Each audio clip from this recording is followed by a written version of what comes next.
Give me a minute to sit up here.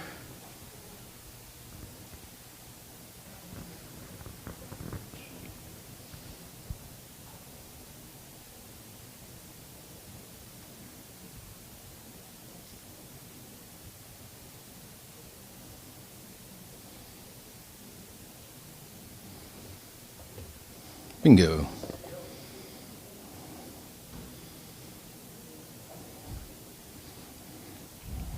All right. I'm going to say something first so I don't forget at the end, because Kelly will get upset with me.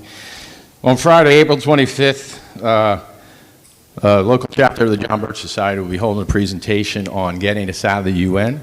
There are two bills, one in the House, one in the Senate. It's the first time, well, last year was the first time there were ever a bill in both the House and the Senate to get us out of the UN. And I'm going to touch on that too tonight, so you'll get to hear about that. President Trump wants to implement the John Birch Society's Reclaim the Panama Canal campaign 25 years later. New American is the publication of the John Birch Society. That's our 1999 issue, Save the Canal. And in 2000, January 2000, was our Reclaim the Panama Canal. When I was asked to do this, I was around then and trying to fight to save the Panama Canal and wanted to redo this presentation. But I felt like I really couldn't do it justice because my mentor, John McManus, he was the former president of the John Birch Society. And he passed away about just a little over a year ago. And I spoke to him about a week before. Miss him already. But he gave this presentation in the year 2000. It was just fantastic. And I got the pleasure of working with him, drove around South Jersey in about 2011 through 2014. He did a series of speeches. And he turned to me and he handed me a thumb drive. And I said, "What's that?" And he said, "These are my presentations." And he pretty much was just saying, "I'm getting older. You can do this." So I'm going to. Because I'm not going to rewrite it. I changed it a bit, and I know he's looking down. And to think that his speech in 2000 is as relevant today as it was when he gave that presentation. So let me start by saying,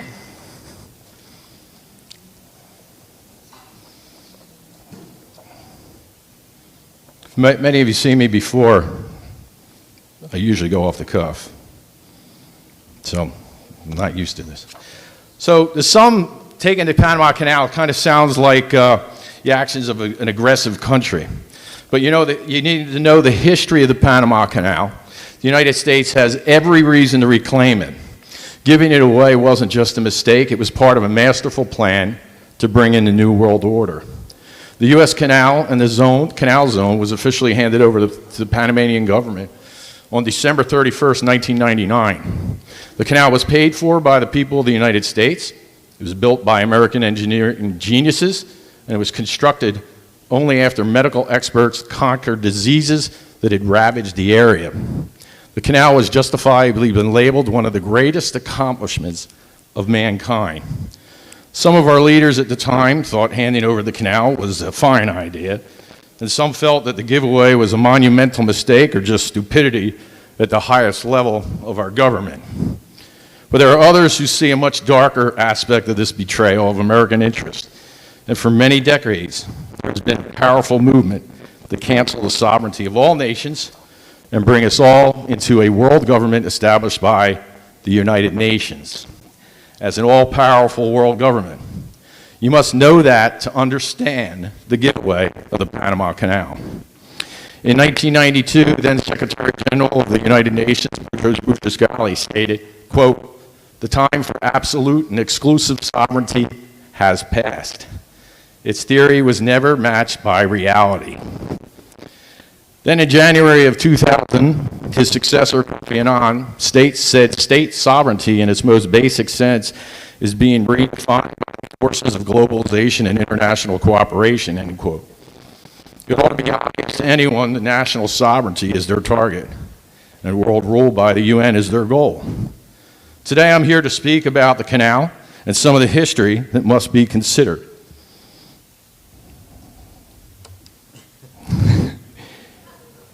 In 1878, a French group led by Fernand de Lesseps, the man who led the building of the Suez Canal that connects the Mediterranean and the Red Sea, turned his attention to the 22.5-mile wide isthmus, what was then the portion of the nation Colombia. After 8 years, 20,000 deaths, and the expenditure of an enormous sum of money, the French gave up.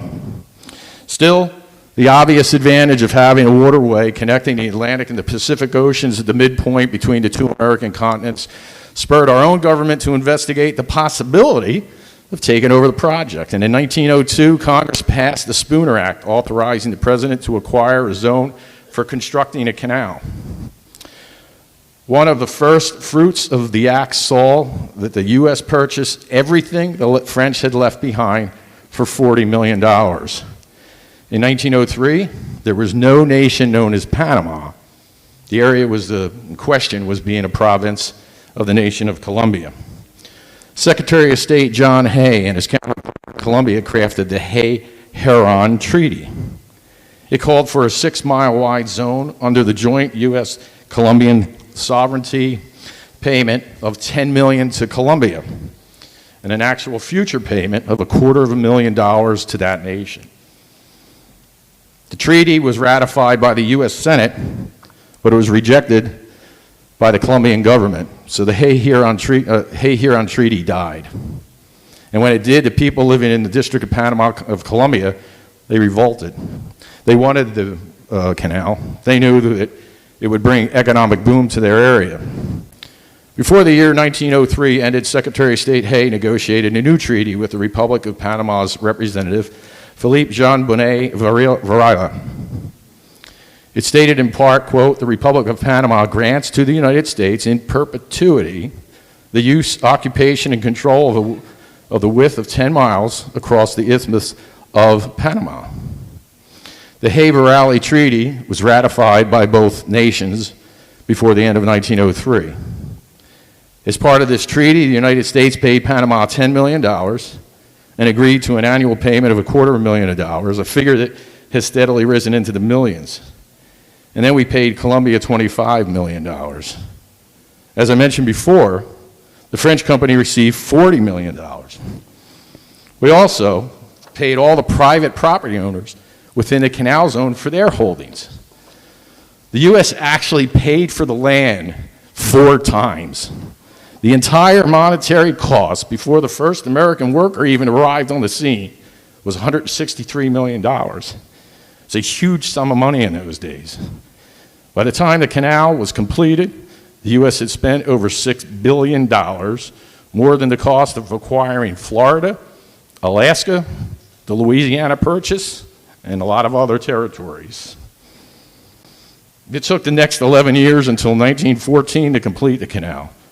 American ingenuity, know-how, medical expertise, and determination had triumphed over disease, weather, terrain, and even occasional political turmoil.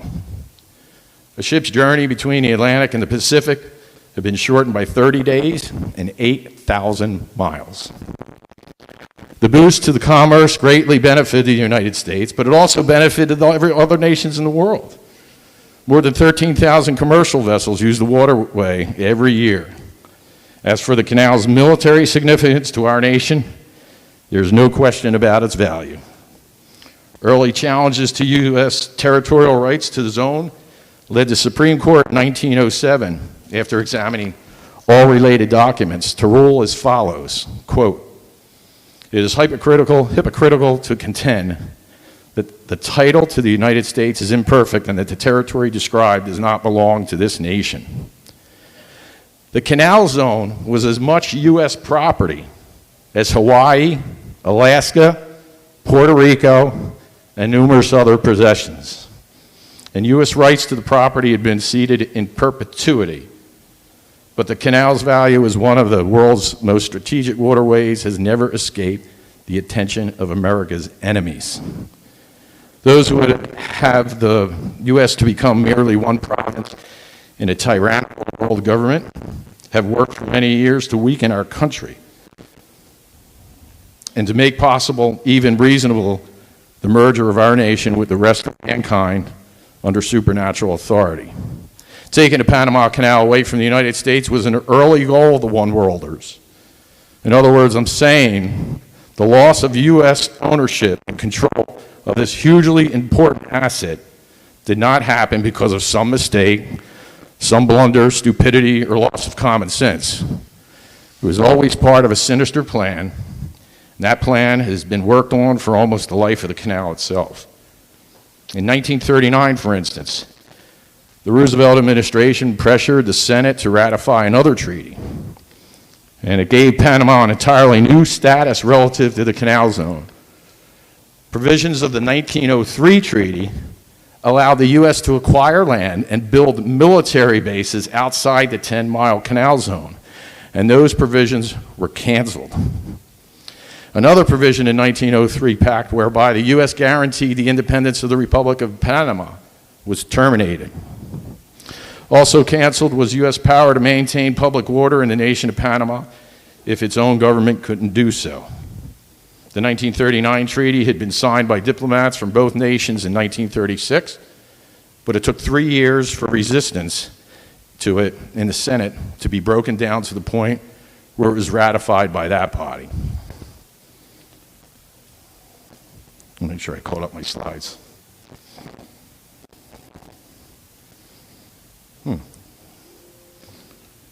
Freezing. Give me a second, I'm going to try this again.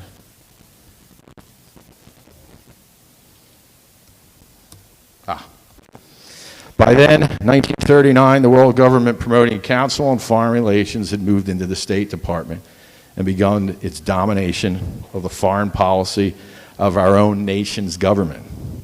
After World War II, revolutionaries in Panama, emboldened by the capitulation established in 1939, generated by a movement calling for a full control of the canal to be given to Panama.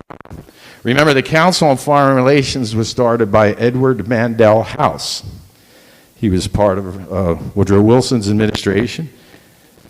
He wrote in his book, Philip Drew Administrator, that he believed in world government as described by Karl Marx. And in 1946, a State Department official who had been a key in the formation of the United Nations at the founding during the previous year, Alger Hiss, sent the UN a listing of what he termed America's occupied territories. Hiss brazenly included the Panama Canal Zone in his list.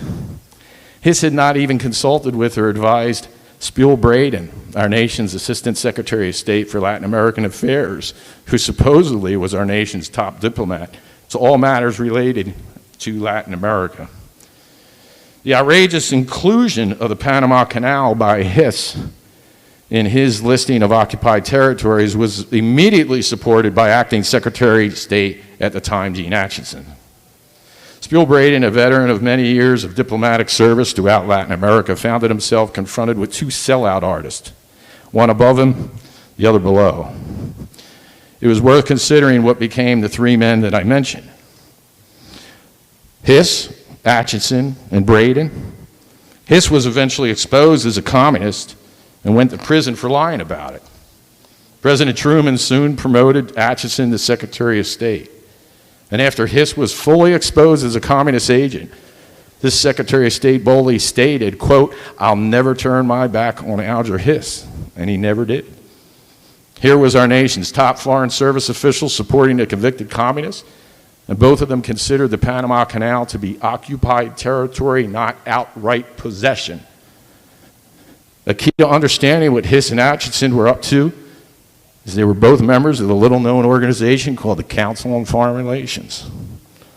Years later, looking back on Hiss Acheson's performance regarding Panama, diplomat Spiel Braden stated, "I was infuriated by the stupidity which I thought it was of putting the Panama Canal in the category of occupied territory, but I did not realize its full significance until Hiss's other activities were exposed," end quote. In other words, he originally believed that Hiss-Acheson categorization of the canal zone as occupied territory was stupidity. But he later changed his mind and no longer felt that Hiss was merely stupid after Hiss was exposed as a communist. 13 years later, Spiel Braden joined the John Birch Society, and served as a member of the organization's National Council. Neither Hiss nor Atchison were stupid men. Their actions constituted deliberate subversion of America's interest and conspiracy.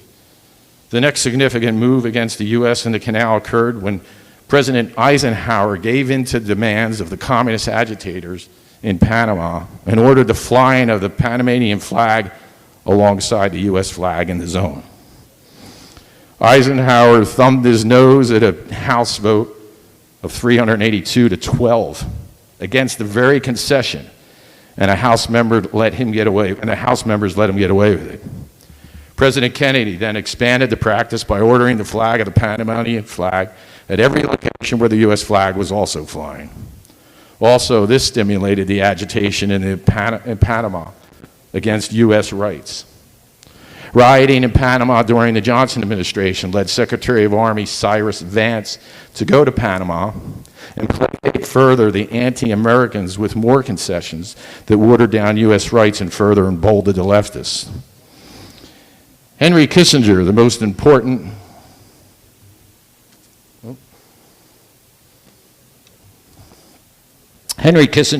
important figure in the Nixon administration, ushered in the next development. In 1973, he proposed the creation of a, quote, termination formula, close quote, to end U.S. rights over the canal and the zone. President Nixon supported the idea, and in October of 1973, Kissinger went to Panama and met with Panama's leaders.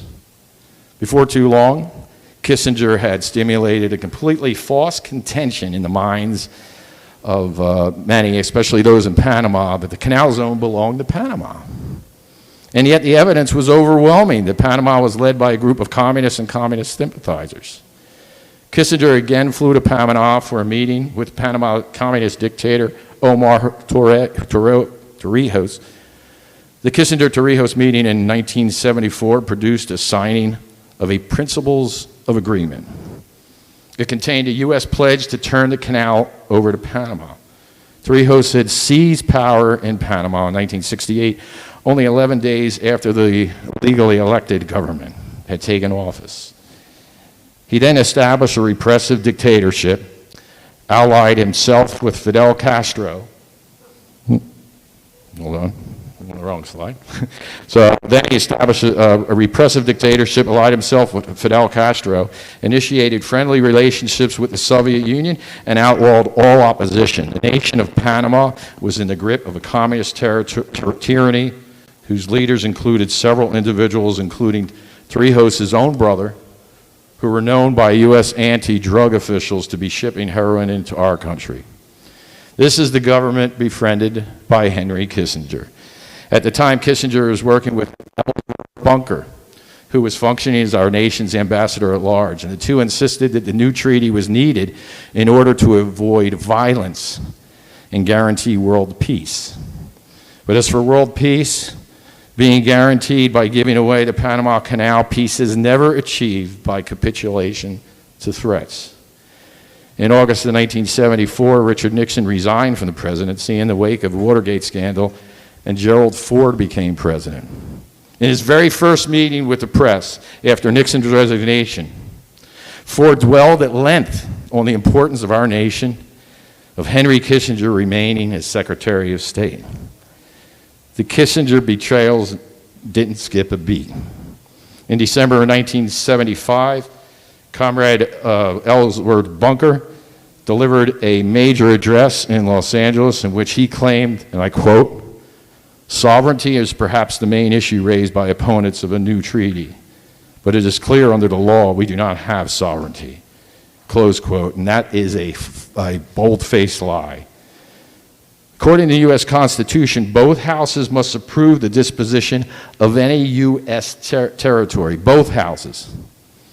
If the U.S. were merely a tenant in the canal, the Panamanian officials and these high-ranking U.S. diplomats, as they were maintaining, then only the Senate, with its treaty-making, ratifying prerogative, would have a voice in altering U.S. status in Panama. With the Kissinger pledge, Already on the table, Jimmy Carter and his entourage took control of our nation's government in 1977. And for Secretary of State, Carter chose Cyrus Vance, who had already participated in watering down America's rights during the Johnson administration. For his chief negotiators in dealing with Panama, he chose the ever-present Ellsworth Bunker and Saul Linowitz, a former registered foreign agent of the communist-led Chilean regime. At the time, Linowitz was also a board member of the New York's Marine Midland Bank, the sole financial agent for the government of Panama in the United States. Because of Linowitz's past, and especially because of his relationship with Panama's New York Bank, his chances of being confirmed in the post by the Senate were mighty slim. So Carter awarded him a temporary 6-month appointment that didn't require Senate confirmation.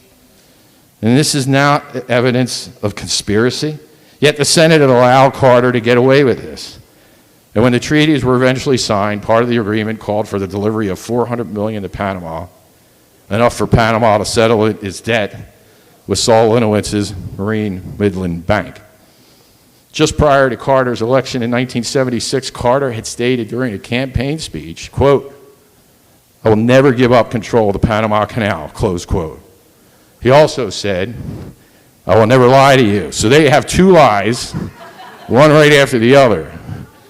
Immediately after his inauguration, Carter announced that his top priority in the field of foreign policy would be the negotiation of a new treaty based on the Kissinger-arranged pledge back in 1974.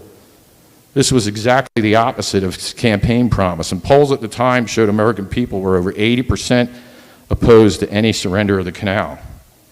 It's perfectly reasonable to conclude that Carter had planned to reverse that pledge all along, and his promise during the campaign was a deliberate lie designed to gain votes. Is this not evidence of conspiracy? By the end of 1977, the Carter-Trios Treaty hammered out. Getting it ratified by the required two-thirds votes majority in the Senate was the next hurdle. On February 1st, 1978, Carter delivered a nationwide televised address that he called the Fireside Chat. It was full of outright lies. For instance, he stated, "We do not own the canal. We never have had sovereignty over the zone." But in 1907, the Supreme Court ruling had stated, as I mentioned previously, complete opposite. Its decisions were reaffirmed in 1971 and again upheld in 1972. But Jimmy Carter, the man who insisted he would never lie, claimed that, quote, "The court has repeatedly acknowledged the sovereignty of the canal," close quote. That was another incredible falsehood. Further along in his Fireside Chat, Carter claimed that, quote, "We have made an annual payment to Panama to use their land," end quote. He even referred to this annual payment as rent, while insisting that one who pays rent does not own the property in question. But the U.S. owns the canal zone, and was not renting it, and he knew it. Carter's speech was an incredible performance. The Carter-Trios Treaty sent to the Senate in 1978 was even worse from the U.S. perspective than the pact that had been hammered out by the Kissinger a few years earlier. The new treaty failed to contain a clear-cut right for our nation to defend the canal militarily. So to persuade the senators to ratify this sellout, a second treaty, known as the Neutrality Treaty. Let me get my things moving again. I'm sorry, my desk is looking different than up here. Neutrality Treaty. This is why any discussion of this matter makes reference to treaties. 2 of them, not a single treaty, but numerous senators still objectives, and when the time came to vote on the matter, the Neutrality Treaty came before the Senate, and because there were still strong objections, Carter enlisted the help of Senator Dennis DeConcini. The Arizona senator authored a reservation to the Neutrality Treaty that plainly and simply guaranteed that our nation's right to defend the canal unilaterally and to keep it open with military force if needed. But Carter knew that the Panamanian officials wouldn't accept this reservation, yet he refused to tell the Senate that he knew that. The Senate then approved the DeConcini reservation and added it to the U.S. version of the pact, and then ratified it on May 16, 1998. In his diary from March 15, 1978, did I say 1978, the day before the Senate ratification vote, Carter wrote of his awareness that Torrijos, quote, was planning to reject the treaties outright because of the DeConcini language in the treaty. This information is contained in Carter's own 1982 book, Keeping Faith. In other words, Carter knew that Panama would not accept the DeConcini language to protect the canal. And he kept this knowledge from the senators who were persuaded that all would be fine with the government in Panama. Also, Carter even suggested that that the Panamanian dictator should issue his own reservation dealing with the same matter contained in the DeConcini language. This the Panamanian promptly did, and this meant that the document ratified by the U.S. and the Panamanian government are not identical. I don't know if President Trump knows this. I haven't heard him saying that. That makes the treaty void. As any honest expert in international law will confirm, there is no treaty because the parties to it did not sign the same document. In Keeping Faith, his book, Carter also admitted that the DeConcini reservation was absolutely necessary in order to persuade enough senators to approve the ratification. But he held back his knowledge that Panama wouldn't accept it prior to the second treaty. 1 month later, he had more opportunity to inform the Senate, and that Torrijos had added his own 3-paragraph reservation to the neutrality treaty. He was constitutionally required to pass along what he knew, but he never did. He participated in a huge fraud, an act that he later said was his greatest triumph. I call it evidence of conspiracy, and I found it most significant that Torrijos included reference to the U.S. and Panamanian government to the United Nations in his reservation to the treaty. There are people who prefer to claim that Carter did what he did and avoided doing what he should have done because he didn't want his project to fail at the last minute. There's some Americans who would defend Carter as a peace-loving man who didn't want to see bloodshed if the treaties weren't ratified. But all these excuses for Carter overlooked his dishonesty, and they also overlooked the connections of many key players in this long-running betrayal. Who were these key players? Start with Alger Hiss. Dean Acheson, moved to Dwight Eisenhower, John Kennedy, Richard Nixon, continue with Cyrus Vance, Henry Kissinger, Ellsworth Bunker, Saul Linowitz. All of these men, every single one of them, were members of the Council on Foreign Relations. In subsequent years, both Jimmy Carter and Gerald Ford were also welcomed into the ranks of the sovereignty-compromising cabal of one-worlders. Carter didn't arrange the giveaway. He just cooperated with the people who were really in charge. His administration was top to bottom CFR controlled, with Vice President Mondale, Secretary of State Vance, Secretary of Treasury Blumenthal, Secretary of Defense Brown, and many others who held membership in David Rockefeller's group. And Carter himself was by then a member of the David Rockefeller Trilateral Commission, a new group equally desirous of plunging our nation into a world government. Another critically important supporter, and I have this book in the back, written by the man who I said in the beginning, John F. McManus, former president of John Birch Society. Another critically important supporter of this giveaway was the well-known columnist William F. Buckley, Jr. His published approval of the arrangement led several senators to state that the treaties must be okay if Buckley approved them. What they likely didn't know is that Buckley, too, was a member of the Council on Foreign Relations. He was also a member of Skull and Bones and worked at the CIA. Opponents of the treaty at the time, in the 70s, pointed to the communists running Panama, pointed to their close relation with Fidel Castro, and the possible takeover of the canal, not by Panama, but by the Soviet Union. And this was a valid concern back in 1970. Today, of course, the situation has changed and the Soviet Union is no more, though communism in Russia is still a concern. But China moved into the Panama Canal area in a big way, into the entire nation. Let me briefly outline China's presence in the Panama Canal by quoting retired Admiral Thomas Moore, the former chairman of the Joint Chiefs of Staff. Moore said in the New American Magazine, August 2nd, 1999, we see this top authority, Admiral Moore, say he testified, or we wrote, he testified numerous times before Congress about the Panama Canal and the zone. And in this article, he stated the following, quote, the Chinese penetration of Panama has been effected primarily through an entity known as Panama Ports Company, a front corporation for Hutchinson Wampao Limited, a Chinese-controlled company owned by Hong Kong billionaire Li Ka-shing. Hutchinson Wampao is a partner with the China Ocean Shipping Company and the marine merchant arm of the People's Liberation Army of China. The Admiral further pointed out that Panama's 1997 Law Number 5 has given China power to hire pilots for ships transitioning in the canal, to control the ports at each end of the canal, to set the order of ships to use the canal, and additional power to deny its use to some ships. By this law, Panama has allowed China to take over former U.S. military bases in the zone.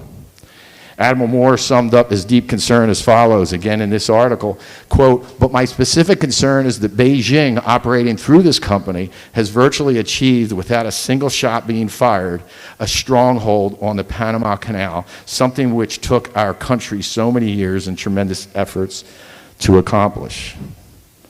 Admiral Clarence, just as, make sure I get the right slide up there. For just one example of what interrupted use of the canal would mean for our nation militarily, consider the point made by retired Admiral Clarence A. Hill. He stated that, quote, logistics through the canal are an extremely important consideration. How important? The Admiral stated that, quote, a carrier's aircraft would run out of fuel in 5.5 days and out of ammunition for its planes in 3.5 days. He said it ought to be obvious that a steady stream of supply ships is needed to make those aircraft carriers effective. And he noted supply ships have used the Panama Canal extensively in the past. Another authority, Captain Kenneth Puckett, a veteran of several decades of piloting ships through the canal, has pointed to the commercial importance of the waterway. Each year, he has stated, over 190 million tons of cargo pass through the Panama Canal. He worries about our ports, our railroads, our highways that would virtually be shut down by ensuing gridlock and attempting to get that cargo across our nation's roads and on our railroads. In 2009, George Soros declared to the Financial Times, I think we really need to bring China into the creation of a new world order.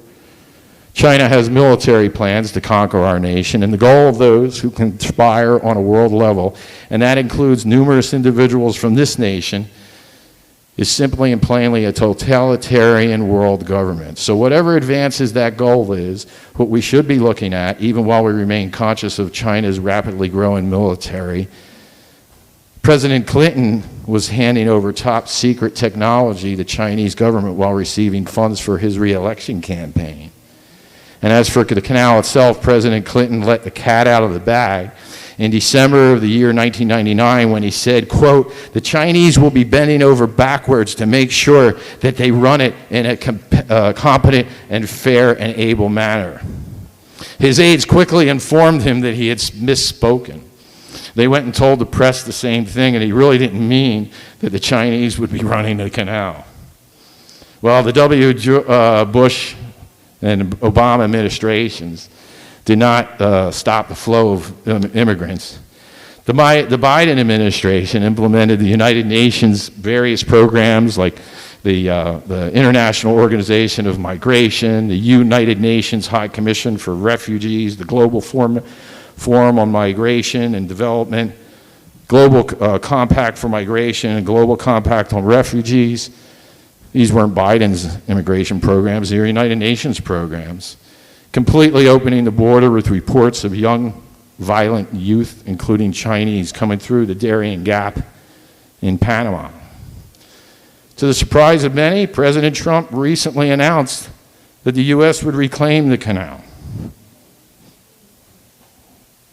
Then news outlets announced CK Hutchison Holdings had brokered a deal to offload its Panama Canal holdings to a consortium headed by BlackRock. CK Hutchison Holding was China's way of controlling the canal and influencing the Panamanian government. This $23 billion BlackRock deal has to be approved by Panama's government. If so, our extensive concerns don't end there. BlackRock CEO Larry Fink is a member of the Council on Foreign Relations, and he's a promoter of the World Economic Forum's The Great Reset. Fink used BlackRock to push DEI, ESG, Agenda 2030, Net Zero, the Green New Deal, carbon capture, and BlackRock is a corporate member of the Council on Foreign Relations. So what do we do? A truly Americanist government would undertake 3 steps, 2 of which should have been done long ago.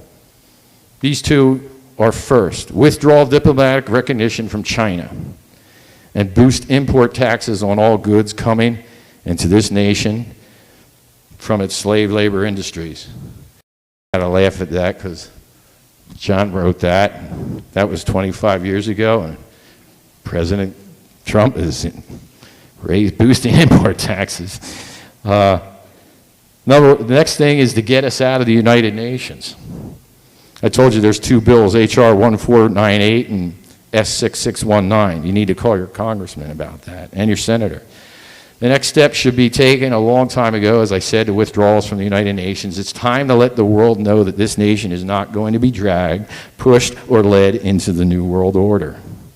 And the third step, something that can be done currently and should be done, one to begin the process toward accomplishing the other steps that I've just mentioned, is to have Congress pass a House joint resolution that calls for notice to be given to Panama that the Carter-Torrijos treaties are null and void.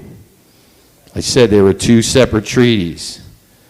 They weren't the same treaty. And the 1903 Hay-Bruna-Varilla Treaty remains legally binding. The Panama Canal belongs to the United States of America. Anyone familiar with international law, especially the 1969 Vienna Conventions on the Law of the Sea, the law treaties, knows that such differences renders the agreements are null. So therefore, since Congress has not rescinded the Hay-Bruna-Varilla Treaty of 1903, that pact remains still in effect today. So there's a wealth of information that you can get on everything that I spoke about today. If you go to jbs.org, the John Birch Society's website, or more specifically, the jbs.org/canal canal page right there. You can pull all types of information, including those magazines.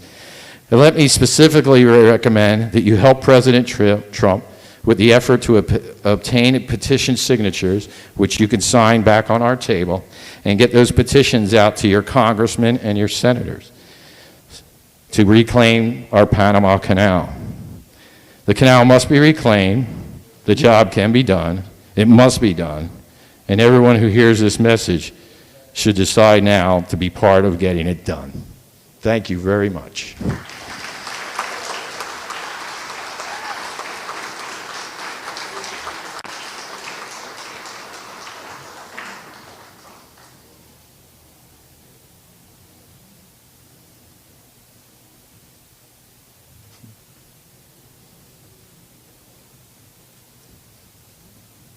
Wrap up later if you want. What's that? You can wrap it. Okay, just I want to close it up. Okay.